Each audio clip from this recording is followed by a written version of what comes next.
our strength and our real focus is a great story. And so it's not just the story, of course, it's the delivery mechanism for the story and all the technology that allows you to experience it.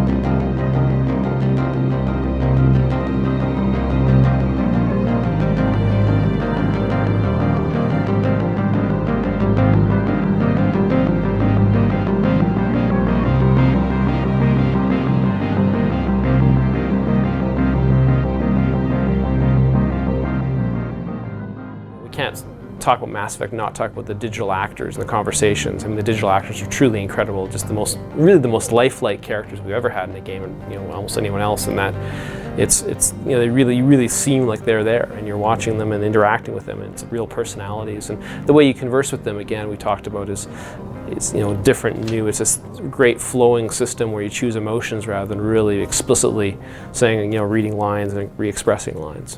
The character creation system that we're making on Mass Effect is pushing the boundaries of next generation gaming, because we've never had characters this realistic before.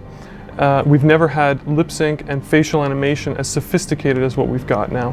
And we've never had tried to implement a feature of this complexity across an entire universe of characters.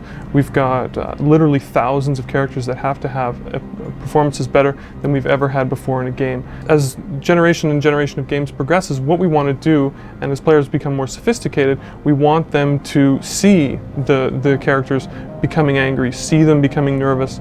A lot of our games involve trying to intimidate other characters. They need to detect whether or not an NPC is lying to them or getting nervous, stuff like that. And we don't want to write that, we want to show it. We've really tried to concentrate on a lot of details that essentially will maintain the suspension of disbelief. We always took the attitude that rather than adding stuff to make it more next gen and more cool, we wanted to take away from the gaminess of the game, just keep removing things that people expect from a video game. For example, the biggest thing was actually the simplest thing, just turning on the eyes, making sure that characters never have dead eyes that loll around when they're moving their head. We always make them focused, and that's a really simple thing. And additionally, having animations blend smoothly into one another, making sure that you don't see this animation, then that animation. And these are the type of things that I think when games after Mass Effect come out, the players will expect that kind of standard as well.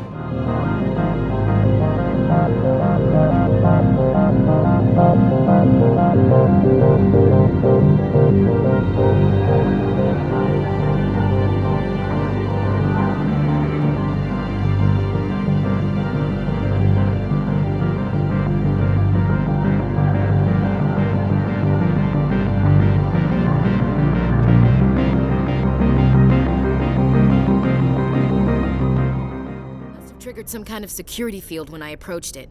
You had to push me out of the way. I saw... I'm not sure what I saw. Death? Destruction? Nothing's really clear. How's our XO holding up, Doctor? So you hate him? Well, she's an Asari who works here that is, she helps people with things. You never went to see her, did you, Fredericks? Thanks, kid. Have fun. Try not to get into too much trouble. What a fun bunch. I think I'll take my next leave here.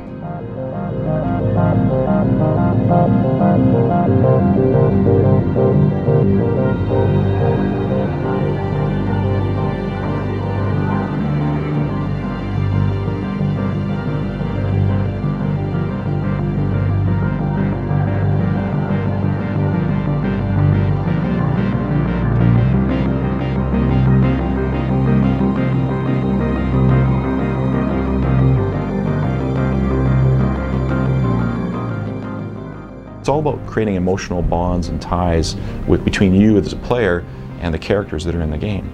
And we've done that through really focusing on every last detail. Like the team has left no stone unturned trying to pursue this, the pinnacle of characters, of making incredibly realistic characters that allow you to feel immersed in a storyline. The storyline is epic as well.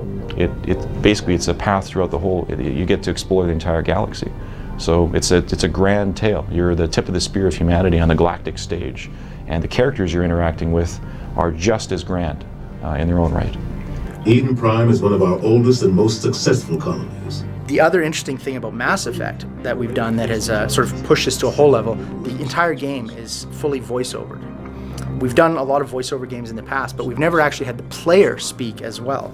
I won't be moved by sympathy, no matter who you bring into this confrontation. On the one hand, you're watching a science fiction movie, and you can actually, with half of your brain, sit back and really enjoy a beautiful looking science fiction movie. But at the same time, you know, in an interactive sense, you realize that you're in control of that character the whole time. I think this game has seen more evolution than the previous games that we've worked on, in the sense that, you know, we had a good idea of what the end product would look like.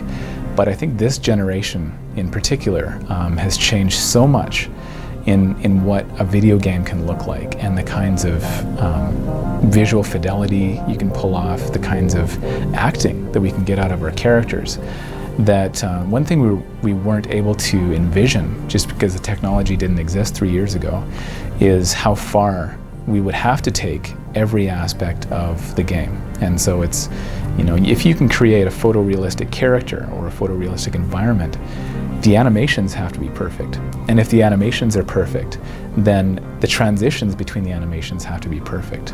And the physics and everything has to be all to that same level. Otherwise, it's very easy to point out the thing that's not working very well. And so we literally have at least an order of magnitude more complexity in every system.